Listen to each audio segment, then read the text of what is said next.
Our first Bitcoin transaction was in October of 2012, and it was worth $48 worth of Bitcoins.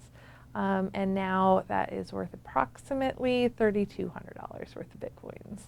Originally, when I first joined, it was mostly idealists and people that really wanted to, take on the Fed and the government's control of money, cryptographers, anarchists. We were all super nerds that just out to change the world. Then it started getting a little bit more professional. You had guys like Roger Ver, Tony Galippi from BitPay getting in, and they brought, real-world business experience to Bitcoin. And now I think we're in somewhat of a third phase where you're seeing people that hadn't heard of Bitcoin a while ago or wouldn't have got into it before it was big enough. Now you see, Jeremy Allaire and guys like that are jumping into Bitcoin that have a lot of business experience, but not necessarily as much Bitcoin experience, and they're not really getting into it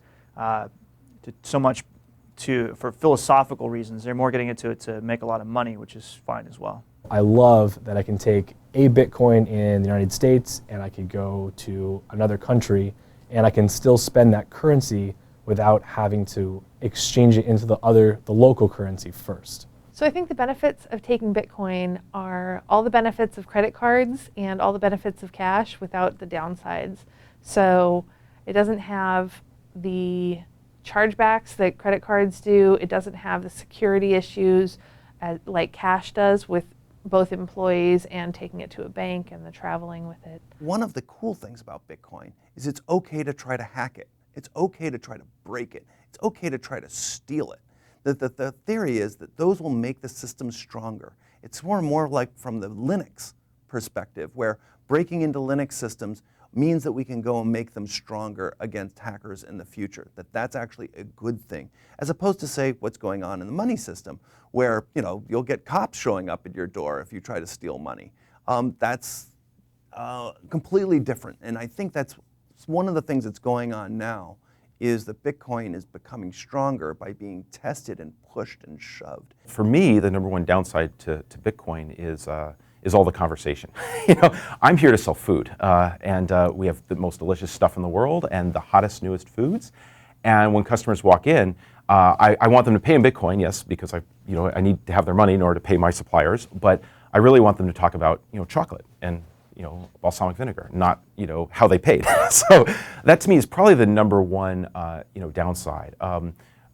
Pretty much everything else has been fine. Currency fluctuations. If that bothers you, then cash it out.